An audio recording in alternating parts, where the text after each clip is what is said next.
Selamat malam Tribuners, jumpa lagi bersama saya Mutiara dalam tayangan Lampung terkini di Tribun Lampung. Kami akan sajikan informasi teraktual dan terpercaya untuk Anda. Dan inilah Lampung terkini selengkapnya.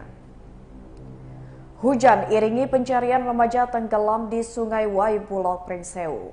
Hujan mengiringi pencarian remaja yang hilang di Sungai Waibulok, Kecamatan Kadingrejo, Pringsewu. Pantauan Tribun Lampung di lokasi pada Senin 4 Maret 2024, tim SAR menyusuri Sungai Waibulok dengan perahu karet. Perahu karet menyisir Sungai Waibulok yang terlihat arusnya cukup deras. Pada posar di Pekon Klaten ada penambahan satu unit perahu karet dari BPBD Pringsewu, sehingga kemungkinan nantinya pencarian dilakukan dengan menggunakan dua perahu karet dari Basarnas Lampung dan juga BPBD Pringsewu. Kapolsek Pringsewu Kota Kompol Rohmadi mengatakan remaja yang masih dilakukan pencarian itu adalah Axel berusia 16 tahun, pelajar SMA warga Pekon Sidoarjo.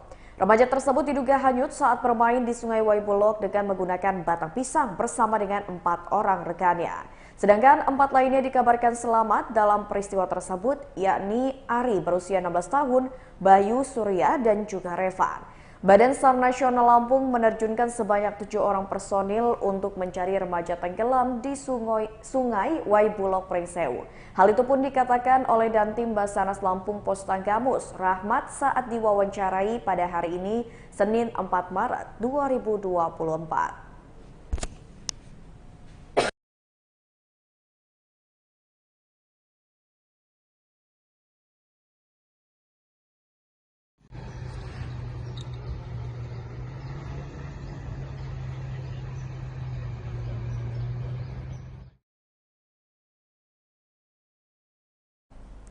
Diminta ke rumah sakit, orang tua santri pondok pesantren di Lampung Selatan dapati sang anak sudah meninggal. Ecep Marwan, ayah korban AM santri pondok pesantren Miftahul Huda 606 yang meninggal dunia, mengaku mendapat telepon dari pihak pondok pesantren. Diminta untuk datang ke Rumah Sakit Umum Daerah Bob Bazar Kalianda pada Minggu 3 Maret 2024. Diketahui korban AM meninggal dunia di RSUD Bob Bazar Kalianda pada Minggu 3 Maret 2024 sekitar pukul 1:30 waktu Indonesia Barat. AM merupakan anak kedua dari 3 bersaudara dari pasangan Ecep dan juga Epi yang merupakan warga Kecamatan Kalianda. AM sendiri adalah santri kelas 1 di Pondok Pesantren Miftahul Huda 606 Desa Agong. Ayah korban Ecep mengatakan saat itu dirinya mendapat laporan dari pihak pondok pesantren untuk datang ke RSUD Bob Bazar. Saat itulah Ecep mengatakan pihak pondok pesantren tidak menjelaskan apa maksud dan tujuan dirinya diminta untuk ke sana. Saat melihat anaknya telah meninggal dunia di rumah sakit, Ecep pun mengaku tak kuasa menahan kesedihannya, sehingga dirinya tak sanggup untuk menatap wajah sang anak.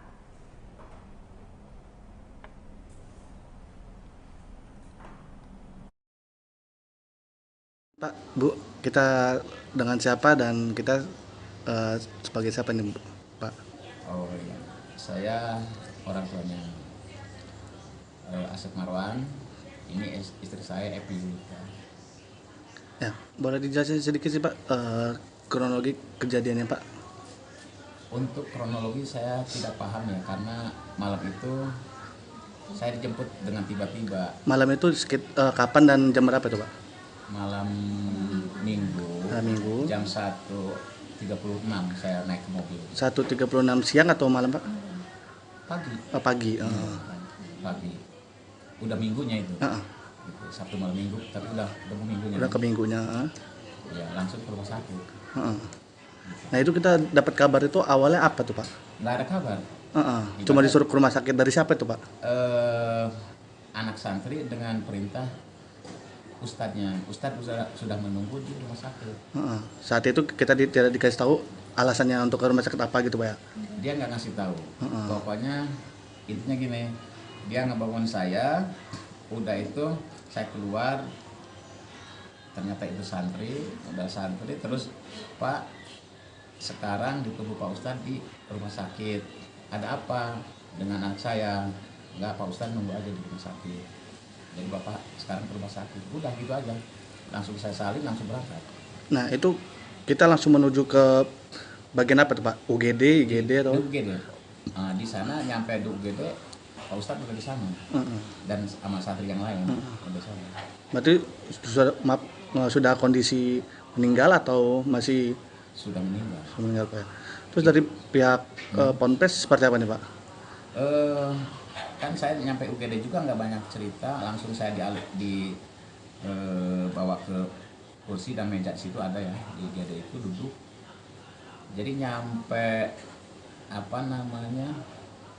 nyampe beres pengurusan mayat juga, saya baru itulah megang anak, ngeliat anak, nyium anak baru itu, karena saya nggak berani, gitu loh, nggak berani daripada saya tumbang di situ, lebih baik saya jauh, ngeliat dari jauh terus. Sejauh ini anak kita ada kayak cerita nggak Pak? Misalnya ada masalah dengan temannya atau seperti apa Pak? Nggak ada. Nggak ada Pak. Kebetulan yang waktu Jumat pagi subuh, habis sholat subuh langsung saya anterin ke pondok. Itu sehat walafiat. Terakhir kali kita ketemu korban Pak? Ya itu, subuh pagi itu. Subuh pagi, Kapan kapan? dari rumah sini dianterin subuh pagi ke sana ke pondok.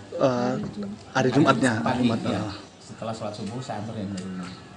Kalau untuk kesehariannya anak kita ini seperti apa nih Pak? Cari periangka atau Iya, periang ya. penutup periang? Dia pulang kan habis hari Kamis. Habis acara di Kuarcap. Dia kan aktif di Saka Bayangkara.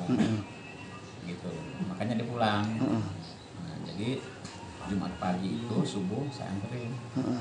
Karena mau dianterin sore kan hujan. Ya. Nah, gitu. Saya mau dianterin sore hujan, jadi akhirnya saya anterin pagi subuh. Gitu. Karena Jumat itu kan harus sekolah. Kalau ini korban ini anak keberapa dari berapa bersaudara Pak? Anak kedua dari tiga saudara. 3 saudara Pak ya. Nah kalau dari pihak rumah sakit penjelasannya karena apa nih Pak penyebabnya Pak? Ya dari hasilnya ya dengan ada tindakan kekerasan. Oh diduga ada tindakan. Diduga korsleting listrik toko pakaian di Sri Bawono, Lampung Timur ludes terbakar. Diduga lantaran korsleting listrik satu toko di Kecamatan Bandar Sri Bawono, Lampung Timur ludes terbakar. Peristiwa kebakaran ini melanda toko pakaian di Pasar Simpang Sri Bawono, Kecamatan Bandar Sri Bawono, Lampung Timur. Akibatnya seluruh isi toko yang berisi pakaian batik pria dan wanita, sepatu serta kosmetik habis terbakar dilalap si jago merah. Informasi yang dihimpun kebakaran ini terjadi pada pukul 2 dini hari pada Senin 4 Maret 2024. Menurut anggota pemadam kebakaran Sri Bawono Agus Darmawan, pihaknya mendapatkan informasi tersebut sekira pukul 2:30 waktu Indonesia Barat. Api dapat dipadamkan pada pukul 5 waktu Indonesia Barat dengan menggunakan mobil tangki pemadam hingga 8 kali pengambilan air.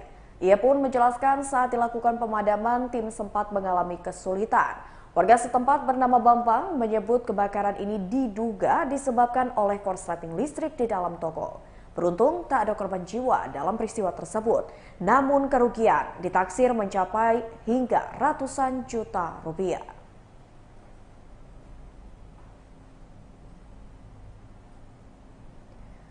Kursi P3 dan Perindo hilang berikut perolehan suara DPRD Bandar Lampung. Komisi Pemilihan Umum Kota Bandar Lampung telah menyelesaikan rapat pleno rekapitulasi perolehan suara Pemilu 2024 pada Senin 4 Maret 2024 dini hari. Berdasarkan rekapitulasi berjenjang oleh KPU Bandar Lampung, dari 50 kursi yang ada, diprediksi hanya diisi oleh 8 partai politik. Adapun ke-8 partai itu yakni Gerindra, PDIP, Nasdem, PKS, Golkar, PAN, Demokrat, dan PKB. Dari hasil rekapitulasi oleh KPU Bandar Lampung, P3 dan Perindo tidak meraih kursi di Pemilu 2024. Diketahui pada Pemilu 2019, Perindo meraih 2 kursi dan P3 meraih 1 kursi.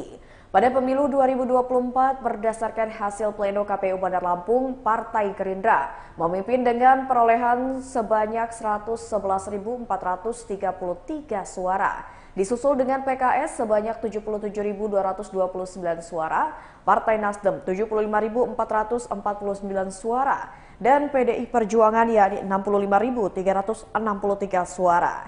Kemudian Partai Golkar memperoleh 51.796 suara, PKB 41.483 suara, Partai Demokrat 39.031 suara, dan PAN meraup 25.581 suara.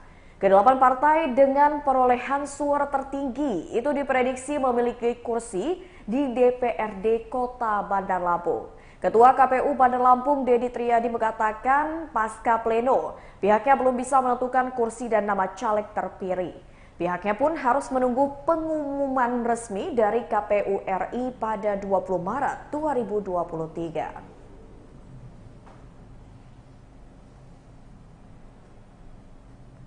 Pondok Pesantren Riyadul Badiah Al-Amin Lampung Utara dirikan usaha tempe kini miliki 120 pekerja. Yayasan Pondok Pesantren Riyadul Badiah Al-Amin Lampung Utara didirikan perusahaan tempe selain bergerak di pendidikan agama. Menurut pimpinan Ponpes Riyadul Badiah Al-Amin, yakni Rahmat Solihin, hal itu pun sebagai inovasi untuk membuka peluang usaha warga sekitar. Kini usaha kerajinan tempe Pondok Pesantren tersebut yang berdiri di Desa Madukoro, Kecamatan Kota Bumi Utara, Lampung Utara, telah berhasil menciptakan peluang kerja bagi warga sekitar. Dengan memberdayakan warga sekitar, maka telah meningkatkan ekonomi masyarakat. Saat inilah Rahmat telah menghasilkan produksi industri UMKM berupa tempe yang diberi merek dagang Al-Amin. Ia mengaku terinspirasi dari berdirinya pondok pesantren yang berbasis non-biaya alias gratis.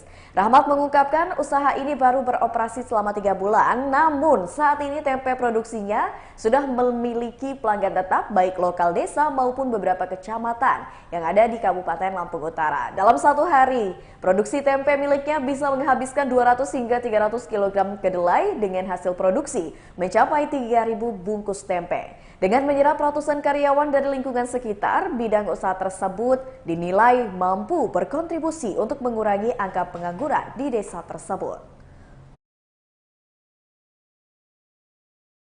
Murah, cukup 5.003, animo masyarakat ini sangat tinggi. Kita dalam satu produksi bisa menghabiskan 250 sampai 300 kilo kedelai per hari. Sudah berapa lama usaha kita berdiri? Sekitar 3 bulan berdiri. Seperti apa sih Pak? Harapan saya untuk UMKM yang bergerak di bidang bahan baku kedelai, contoh tempe dan tahu, ayo kita sama-sama meningkatkan kualitas mutu, karena memang ini sudah waktunya kita pasar global, harus mengutamakan mutu dan kualitas kebersihan dalam memproduksi suatu produk. Jadi untuk para penjual nih, Ya. Kalau misalnya mau pesen tempe kita ini gimana Pak? Bisa langsung hubungi ke kantor kami di Pondok Pesantren Riyadul Badiah Al-Amin yang beralamatkan di Dusun Pringgondani 1, Desa Madukoro, Kecamatan Kota Bumi Utara, Lampung Utara. Kalau untuk pemasarannya sendiri sudah kemana aja nih Bang? Pemasarannya sudah masuk ke pasar Kota Bumi sampai Negara Ratu. Kita menggunakan konsep langsung ke customer, ke konsumen langsung. Dengan harga yang relatif murah, cukup 5.003, animo masyarakat ini sangat tinggi. Kita dalam satu produksi bisa menghabiskan 250 sampai 300 kilo kedelai per hari. Sudah berapa lama usaha kita berdiri? Sekitar 3 bulan berdiri. Seperti apa sih Pak? Harapan saya untuk UMKM yang bergerak di bidang bahan baku kedelai, contoh tempe dan tahu, ayo kita sama-sama meningkatkan kualitas mutu, karena memang ini sudah waktunya kita pasar global, harus mengutamakan mutu dan kualitas kebersihan dalam memproduksi suatu produk. Jadi untuk para penjual nih, Ya. Kalau misalnya mau pesen tempe kita ini gimana Bang? Bisa langsung hubungi ke kantor kami di Pondok Pesantren Riyadul Badiah Al-Amin yang beralamatkan di Dusun Pringgondani 1, Desa Madukoro, Kecamatan Kota Bumi Utara, Lampung Utara. Kalau untuk pemasarannya sendiri sudah kemana aja nih Bang? Pemasarannya sudah masuk ke pasar Kota Bumi sampai Negara Ratu. Kita menggunakan konsep langsung ke customer.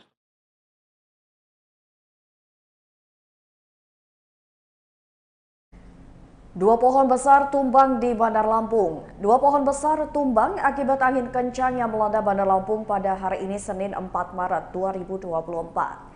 Angin kencang itu terjadi di sejumlah wilayah di Bandar Lampung. Angin kencang ini terjadi tanpa disertai hujan. Dari informasi yang dihimpun Tribun Lampung, pohon tumbang pertama ini berlokasi di Jalan Sisingamaraja, Tanjung Karang Barat, Bandar Lampung. Sedangkan untuk lokasi keduanya berada di Jalan Pangeran M. Nur, Teluk Betung Utara, Bandar Lampung. Petugas BPBD Bandar Lampung saat ini telah mengevakuasi 2 pohon tumbang tersebut. Ya, Kepala BPBD Bandar Lampung Wakidi menjelaskan jenis pohon yang dievakuasi yakni pohon dadap duri di lokasi pertama dengan diameter pohon mencapai 60 cm. Di lokasi tersebut pohon tumbang mengakibatkan efek domino. Pohon sejenis yang berukuran lebih kecil lokasinya berdekatan juga ikut tumbang dikarenakan dipengaruhi pohon tersebut. Setelahnya, 2 pohon itu pun menimpa sebuah bangunan di lokasi sana. Bangunan tersebut adalah tempat usaha warung makan. Pohon tumbang di lokasi kedua adalah pohon jambu dengan diameter 40 cm. Pohon di lokasi tersebut nyaris menimpa kediaman warga di sekitar. Wakidi melanjutkan pihaknya pun masih melakukan pemantauan terkait dengan dampak dari angin kencang yang terjadi di Kota Bandar Lampung.